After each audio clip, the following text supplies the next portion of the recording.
Um dos grandes medos das pessoas é a morte, e ela também é a motivação de uma das questões mais emblemáticas da história. O que existe depois da morte? Será que existe uma outra vida, como lá no filme Viva, A Vida é uma Festa? Ou será que quando a gente morre a gente só vai em direção a uma luz no fim do túnel, como acontece lá no filme Soul? E ao longo da história, seres humanos tentam constantemente desvendar, saber quais são as respostas para essas perguntas, seja através da religião, da ciência ou mesmo da arte. E nós temos inclusive diversas obras que também trazem essas questões, como o clássico brasileiro O Alto da Compadecida. Eu sou Samu Strazia. Eu sou a Miviki. E hoje a gente vai falar da vida após a morte, pode ser? Pode ser.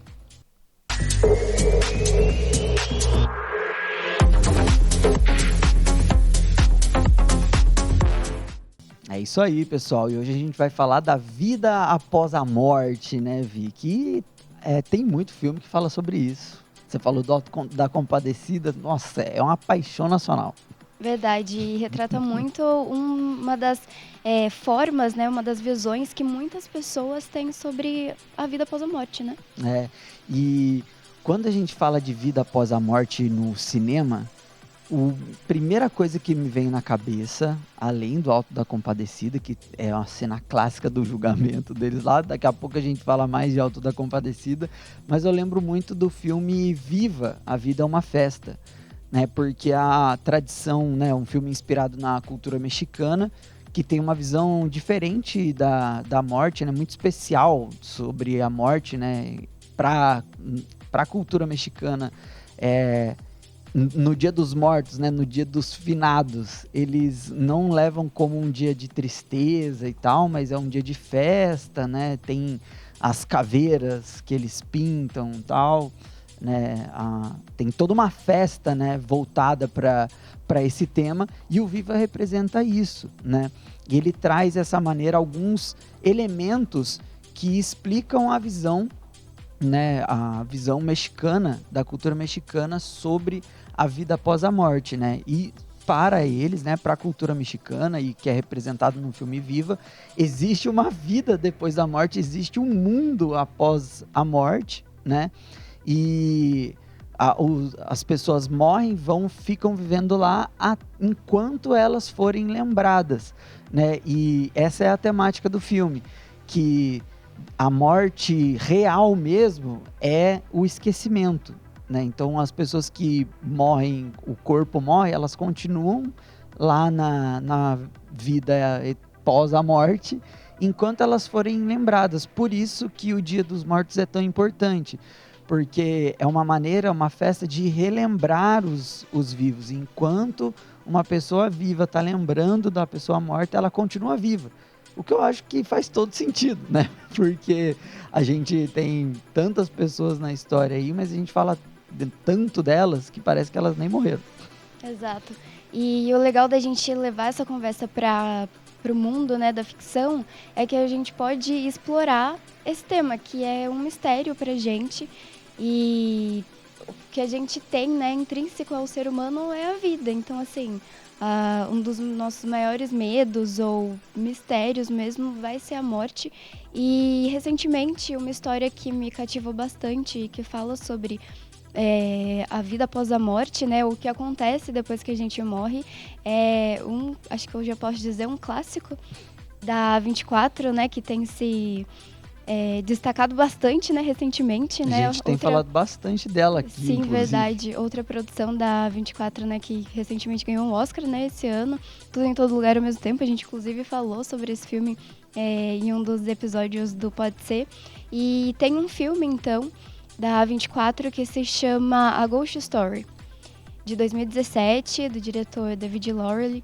E esse filme me marcou bastante. Assim, a gente tem vários clássicos que falam sobre a morte, mas esse filme conta a história. Na verdade, começa com um casal e o cara desse casal, né, o homem desse casal, não sei se eles estão casados, se eles namoram, enfim, mas ele morre logo no comecinho do filme, isso não é um spoiler, e ele segue o restante do filme como um fantasma. E ele vai, em alguns momentos, né, acompanhando a antiga companheira dele. Então, assim, ele mostra a cena dele levantando no hospital e voltando para casa dele. E ele tem uma figura, assim, que é um fantasma. O Thiago vai colocar aí pra gente. Fantasminha aqui em cima da Exato. mesa. Ó. É algo bem... bem simplório, assim mesmo, bem, uma figura bem de cartoon, assim. É literalmente um lençol com aqueles buraquinhos, né, Tipo isso aqui, nos ó. olhos. É exatamente, temático. É exatamente isso. É exatamente isso. E, enfim, a princípio, ele até fica até algo meio cômico, porque é um lençol e só, e os buraquinhos nos olhos. Mas ao longo do filme você vai vendo a seriedade, a melancolia, o drama e que a intensidade daquele personagem traz. E ele não fala em momento nenhum, ele até é um personagem que ele permanece bem estático, né, em todas as cenas, ele sempre tá parado e mesmo quando ele faz um gesto são coisas bem mínimas. E essa questão dele não ter rosto é muito como se qualquer pessoa pudesse ser ele, né? Pra gente se ver mesmo ali. Então ele já morreu e ele ficou por aqui porque teve alguma coisa. Alguma coisa estava impedindo ele de ir embora. E daí, ao longo do filme, né, algumas coisas vão acontecendo e daí acontece algo especial que, enfim... Não sei se eu não vou dar esse spoiler, se você quer saber, assista ao filme. Mas ele fica vivendo e ele fica apenas assistindo a vida acontecer e as coisas acontecem muito rápido. Então, assim, o tempo ele passa muito rápido nesse filme. Passam-se, assim, até mesmo, acho que décadas, séculos. E realmente mostra esse mistério da vida de uma perspectiva muito diferente. Então, acho que é muito bonito, muito poético. E o que me lembra muito de um clássico da Sessão da Tarde, que é o filme Ghost, né? Que é quase o mesmo nome do A Ghost Story, né? Mas é aquele filme que tem a Whoopi Goldberg e o cara, ele morre lá, acho que é numa tentativa de assalto no começo. E ele não vai embora porque ele tinha pendências na Terra. E isso é algo muito... clássico de algumas interpretações sobre a vida após a morte. Quem está sem débitos, não está apegado às coisas da terra, não tem nada para resolver, vai direto, seja para lá onde for. Mas quem não consegue resolver todos os BO aqui, ou está muito apegado a alguma coisa, continua aqui na Terra como um fantasma, um espírito, né? E isso a gente vai ter centenas de milhares de histórias de fantasmas com essa premissa, de que morreu, tá tudo certo, vai embora, não tem, fica aqui assombrando uma mansão. Aí a gente lembra de outro clássico que é a Casa Monstro, que o espírito da esposa do Epaminondas domina a casa ali, né? E no Ghost, ele tinha um romance ali e ele ficou preso aqui na Terra por alguma motivação relacionada ao par romântico dele ali. E tem aquela cena clássica deles fazendo um jarro de barro e tudo mais, só que ele nem tá ali, ele é o fantasma que tá ali com ela, e ele consegue treinar com outro fantasma uma maneira de começar a interferir e movimentar as coisas. Ele tem realmente uma aula de como ser um fantasma, um poltergeist. Olha só. E no final do filme ele consegue, né, resolver os problemas e, cara, é um filme muito antigo, não é spoiler, né? Ele consegue resolver o que ele tem que resolver e, se não me engano, ele vai embora, né? Transcende aí. Mas é uma visão muito clássica, né? Do que existe após a morte. Se você morrer e não estiver bem, você fica preso aqui na Terra. Uhum. E essas histórias, né, marcam muito a gente, vão marcando gerações. E recentemente uma releitura de Pinóquio, também é muito bonita, trouxe um pouco dessa reflexão sobre a vida e a morte. É uma versão que até ganhou o Oscar de melhor animação esse ano, do Guilherme Del Toro. E é muito, muito bonita também, indico muito para quem ainda não tem assistido. E o Pinóquio, assim, ele não é um menino de verdade. Então ele não pode morrer de verdade. Só que em vários momentos, assim, da trajetória dele, ele vai enfrentando desafios em que ele morre. Só que ele nunca morre de verdade. Só que o que acontece? Ele vai para uma outra dimensão. Quando alguma coisa faz com que o corpo dele, né, se desligue, assim, do plano espiritual em que ele tá vivendo, ele vai para uma outra realidade e ele se encontra com uma esfinge. São cenas muito bonitas, assim, um cenário sempre muito bonito, de um tom de azul, universo e estrelas e, enfim. A esfinge é uma ilustração, né? Uma escultura muito bonita, porque esse filme foi feito em stop motion, né? Demorou 15 anos para ser feito, gente, é uma obra-prima. Então, existe, né? Não foi feito só no computador. A esfinge é muito bonita e sempre que o Pinóquio, então, ele morre, porque ele nunca morre mesmo, ele acaba sempre voltando, mas ele vai e tem um tempo de conversa com essa esfinge. E eles refletem juntos ali.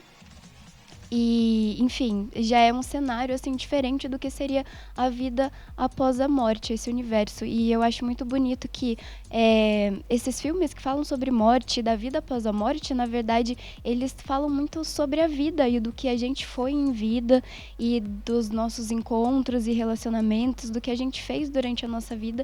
E essa questão do, tipo, o que você realizou, qual é a sua missão. E, enfim, a gente sempre tem dúvida do que acontece depois da morte, mas esses filmes sempre fazem a gente refletir sobre o que acontece durante a nossa vida. E exatamente essa a temática do filme Soul, que a gente falou na abertura. Né? O protagonista, ele morre no começo também, na verdade ele fica por um fio, assim, né? Ele fica um pé pra lá, um pé pra cá. Era para ele ter morrido, mas ele não aceita, né? Inclusive, isso é a premissa do filme, não é spoiler também. Ele cai num bueiro e aí ele tá lá, uma das primeiras cenas do filme. Ele tá numa escada que leva a uma luz no fim do túnel, né? E ele não aceita que, tipo, ele morreu porque ele acabou de conseguir realizar um sonho dele, né? Ele ainda vai realizar um sonho dele, que é entrar para uma banda de jazz famosa. E aí ele não aceita isso, e aí ele dá um jeito de sair lá, e ele acaba caindo, não num mundo pós-vida, mas ele cai num mundo pré-vida, onde as almas ainda não foram para a Terra, estão preparando as alminhas aí para vir para a Terra, né? E aí dá esse choque. Uma alma em preparação para a Terra e uma alma que acabou de viver uma vida inteira já na Terra com os traumas, com as frustrações, né? E ele com a 22, que é a amiguinha dele, a alma que está nesse pré-vida, que eles viram amigos e tal, tem esse embate. E o filme é muito sobre isso, sobre você viver a sua vida e saber apreciar ela, mesmo que ela não seja uma vida de filme, ou você tem as frustrações, você tem as dificuldades. E aí é muito legal que vai mostrar que não existe só essa questão da pessoa estar viva ou estar morta. Existem pessoas que, mesmo vivas, a alma delas começa a ficar corrompida, porque elas ficam só abarrotadas com problemas de trabalho e tal, e elas acabam se desligando, desprendendo da realidade, né? E inclusive nessa parte do filme mostra lá as almas dessas pessoas andando pelo essa zona aí, que não é nem o pós-vida, nem o pré-vida, é um lugar diferentão, que existe, e a reflexão é que existe uma maneira, aliás, algumas pessoas mesmo vivas, elas estão mortas, elas não estão presentes, elas estão desligadas da realidade. Uma reflexão muito importante, né? A gente vai para um rápido intervalo, mas a gente volta daqui a pouquinho para continuar esse assunto.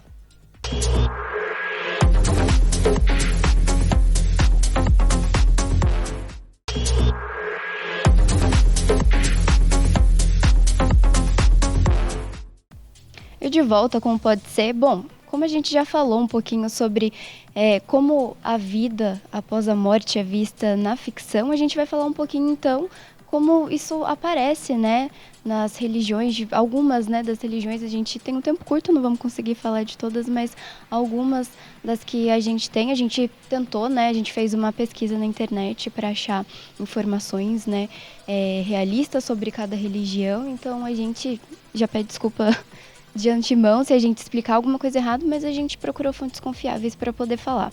E a gente vai começar então com o catolicismo, né, que é uma religião que tem muitos adeptos, principalmente no Brasil, e eu acredito que no imaginário geral das pessoas, talvez o mais comum seja ter então o cenário da vida pós-morte, né, que existe para os cristãos católicos.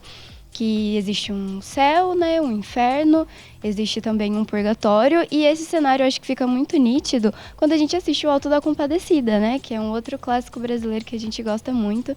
A gente tem então a figura de Jesus, um Jesus negro que aparece ali. A gente tem também a figura de Maria, né, interpretada pela nossa querida Fernanda Montenegro, que é uma figura que eu gosto muito. Quando eu lembro desse filme, eu gosto muito, porque ela quase intercede, uma divindade, né? Também, a Fernanda Montenegro. Tá lá junto. E a gente tem a figura, então, do capeta, né, do demônio, dessa pessoa ruim. E o julgamento, né? Então, ali os protagonistas, né, os personagens morrem. A gente tem, né, lá o João Grilo. E ele vai, então, tentar voltar à vida, né? Muito inteligente ele vai negociar a vida dele estando ali no julgamento. Então, a gente tem esse cenário, né, para o catolicismo. Céu, se você foi uma pessoa boa, você vai para o céu. Se você não foi, você vai para o inferno. E se você, né, tá ali no meio, se você foi uma pessoa boa, mas que fez coisas ruins, mas se arrependeu, você tem, então, o purgatório. Você vai sofrer ali por um determinado tempo, mas você consegue, então, a redenção eterna no final. E é muito, muito maneiro que eles representam, né, com exemplos da cultura brasileira ali, né, inserções aí da cultura brasileira, um julgamento da visão católica, né, que Maria está intercedendo, a advogada, literalmente, né? Vai falando, né, porque Jesus, ele tá ali que, vem pra mim se for bom, e aí maior paz, na né, maior tranquilo. Paz, o capeta tá ali só falando as pisadas na bola da galera, uma cara horrível, que eu tinha até medo quando eu era criança, e Maria ali, advogada, só botando os argumentos para tentar salvar a galera. Exatamente. Né? E mais uma visão que também é muito popular aqui no Brasil, né? Que é uma vertente do cristianismo, aliás, é uma religião cristã, é a visão evangélica da vida após a morte, né? Que é bem parecido, mas tem algumas diferenças. De uma maneira geral, né, tem várias denominações evangélicas, mas para boa parte delas não existiria o purgatório. Então, ou é bom ou é ruim, e também tem muito a questão da salvação pela fé. Uhum. Então, as pessoas que creem em Jesus serão salvas. E também tem muito essa ideia da ressurreição. Uhum. Então, da ressurreição dos corpos mesmo, né? A gente aqui morre e tal, vai para o céu ou para o inferno, mas no dia do juízo final, todo mundo que morreu e que estiver vivo na hora vai passar por um novo julgamento, e quem tiver tudo ok, volta para a vida eterna num corpo glorioso, vamos dizer assim, num corpo que não vai ter mais, não vai morrer mais. Uhum. É isso. É uma visão próxima, né? São visões próximas aí porque são cristãs, né? Religiões cristãs, então elas andam ali juntas. E daí a gente vai para mais uma, então, que no caso seria o espiritismo. E o que eu acho legal dessa religião é a questão da evolução, né? Da experiência em vida para a evolução. Então, não existiria então essa questão, né, de você ir para o inferno ou ir para o céu, mas você teria reencarnações, né, buscando então essa evolução do espírito. Então, depois que você morre, você não simplesmente apagaria, né, você não é uma máquina que vai lá e desliga, mas que você então viveria em outros, como eu posso dizer, talvez planos astrais ou até mesmo nesse, mas assim, vivendo outras histórias, outras vidas, se reencarnando e aprendendo. Então, assim, o céu e o inferno seria aqui, seria o que seria a nossa própria vida. Mas o que você aprende, o que você faz de bom, o que você faz de ruim, você mesmo, né, que estaria tendo essas diferentes experiências em busca de uma evolução. E é uma visão parecida com a visão do budismo no pós-vida, né? O conceito de reencarnação também existe no budismo, que é uma maneira de evolução, né? Um dos conceitos mais conhecidos assim do budismo é o karma, né? E o karma, ele é, de uma maneira superficial, uma consequência, né? Então, o que você faz de bom te gera algo bom, o que você faz de ruim gera uma coisa ruim. E esse karma, ele vai se perpetuando em karmas positivos, negativos, e você, depois que você morre, se você ainda está apegado, se a sua alma ainda não evoluiu o suficiente, você reencarna de novo para tentar transformar e equilibrar esses karmas, né? Transformar os karmas negativos em positivos e tudo mais, até você atingir o Nirvana, né, que não é a banda que canta Smells Like Teen Spirit, né, mas que é o conceito de elevação total, né, da alma. Então, quando você em vida consegue evoluir o suficiente para não estar apegado, aliás, o conceito é quando você transcende a ponto de não entrar de novo no ciclo de renascimento, né? Você se liberta, e quando você tem essa compreensão e não tem mais nenhum apego e nenhuma ignorância, também você transcende. E aí a ideia do Nirvana é que você não vai para nenhum outro plano, né? As vertentes mais comuns do budismo falam que é um pouco subjetiva, mas você se torna um com o universo, porque o conceito de individualidade, quando você tá quando você transcende, né, ele já não serve mais, porque você vira um com a existência, porque você conhece tudo, você não está apegado a nada. E é mais ou menos, aí para quem quer uma referência, o que aconteceria em Evangelion, no anime Evangelion, né? Um Gênesis Evangelion, que no final o plano da galera é o plano de instrumentalização humana, que na visão do anime seria algo ruim, né? Que colocariam todos os seres humanos num mar de almas, que todo mundo perderia sua individualidade. Mas na visão do budismo é algo muito positivo, é quando você se desprende, né, das aflições, das dores, e você consegue ter uma compreensão absoluta da existência. Perfeito.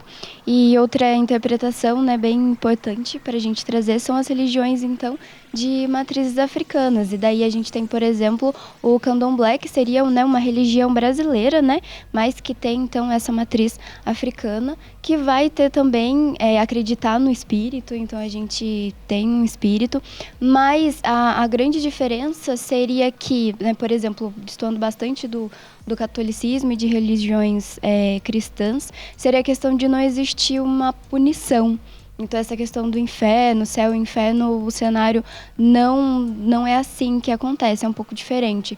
Então, as pessoas teriam ali o seu espírito, e a gente, como, né, pessoa, sempre teria uma missão, um propósito de vida.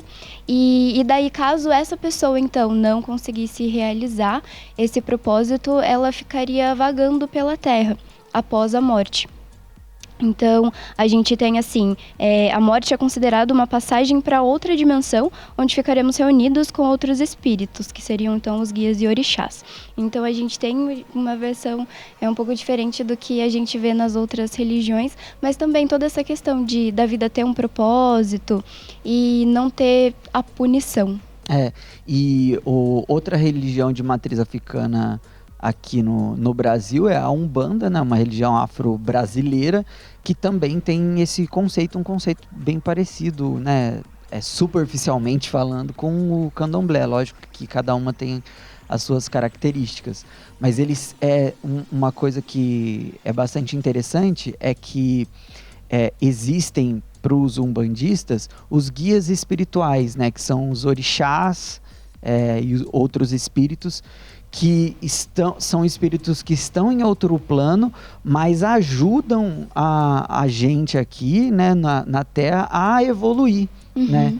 Guiam as pessoas aí para essa evolução, em busca da missão delas, né? Orienta elas para elas completarem o que elas vieram fazer na Terra, né? Para ir para um plano astral, para uma colônia espiritual quando morrer, né? Quando não tiver mais o corpo, e aí para evoluir também e até se juntar, né, com esses orixás para guiar outras pessoas quando estiverem lá, eles guiam as pessoas daqui. Perfeito. A gente tentou, né? Não vai ter como trazer todas as religiões, mas eu acho legal que existe uma sintonia, né, entre as diferentes religiões. Existe toda essa questão de evolução, seja em vida ou talvez você ter chance em outras, mas essa questão de você em vida evoluir, né, e tentar ser uma pessoa melhor, uma pessoa boa. E a gente vai para mais um intervalo, mas a gente volta daqui a pouquinho para encerrar esse assunto.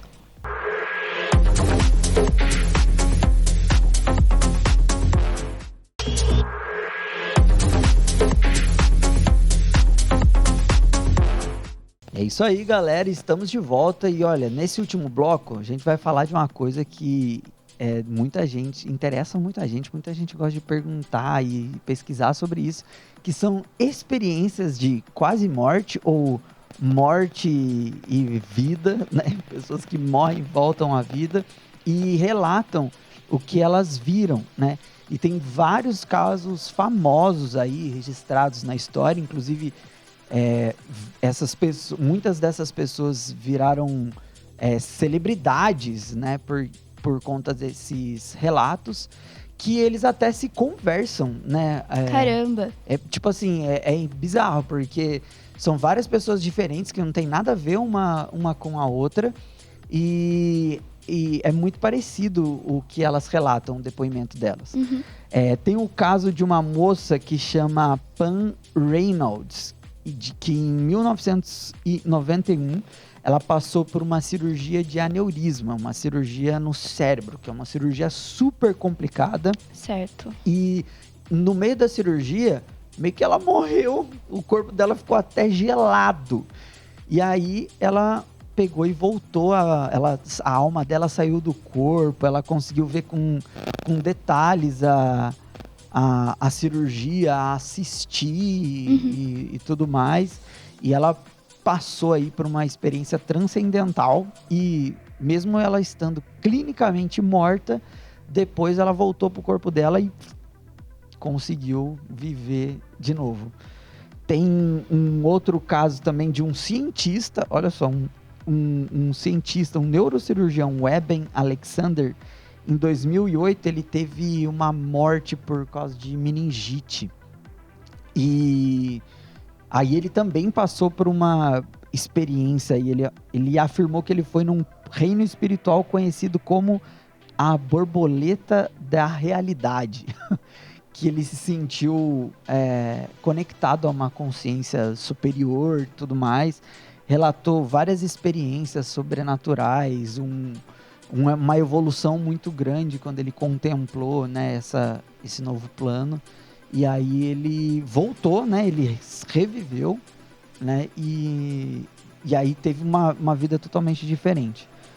teve outras duas pessoas também, que é a Anitta Morjani e o Don Piper, ou Piper, que a Anitta é de 2002 e o Don Piper, ele foi de 89.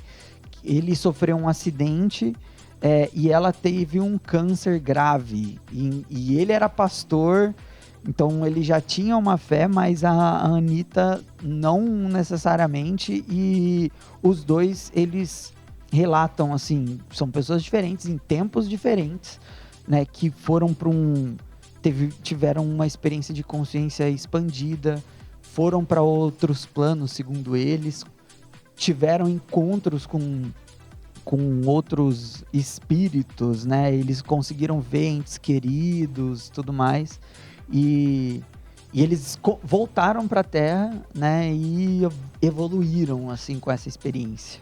Nossa, são relatos muito fortes, né?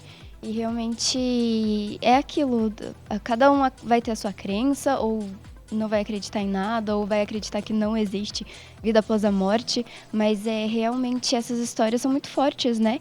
E impactam bastante a gente. E uma coisa que eu achei muito legal durante essa pesquisa que a gente estava fazendo foi a publicação de um livro bem recente, até esse livro é desse ano, de alguns pesquisadores, então, da UFJF, né, que seria a Universidade Federal de Juiz de Fora. E a gente tem, o livro seria Ciência, né, o nome do livro, Ciência da Vida Após a Morte. E daí do Alexander, da Mariana e do Humberto. Esses 3 pesquisadores, então, eles reuniram para escrever esse livro e falar que sim, a ciência e a espiritualidade, elas podem caminhar juntas ao longo da humanidade, né? Principalmente quando a ciência começou a ganhar mais força, a gente viu uma separação, né, entre essas duas vertentes, né? Então, espiritualidade é uma coisa e ciência é outra. Mas a ciência ela evoluiu tanto e de tal forma que hoje já existem muitas pessoas, pesquisadores, que estudam a espiritualidade. E com certeza deve ser muito difícil, né? Porque como é que você vai estudar e entender o que acontece na vida pós-morte?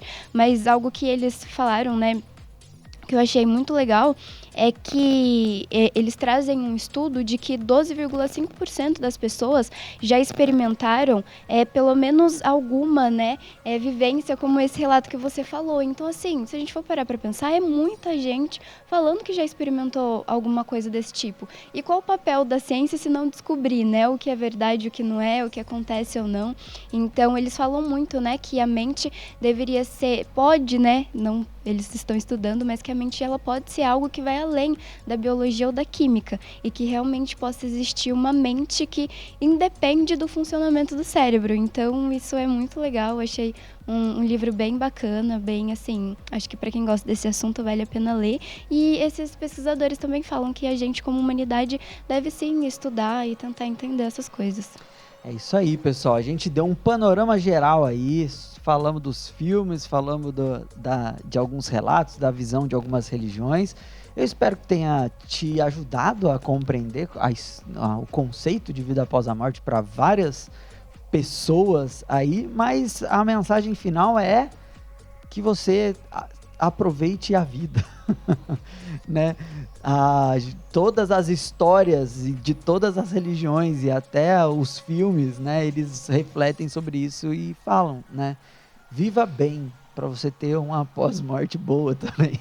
Vivo hoje, porque a gente nunca sabe o dia de amanhã. Faço bem pro amiguinho, entendeu? É isso aí. É isso, gente. Pode ser de hoje, fica por aqui, mas a gente volta na semana que vem. Até lá. Tchau, tchau.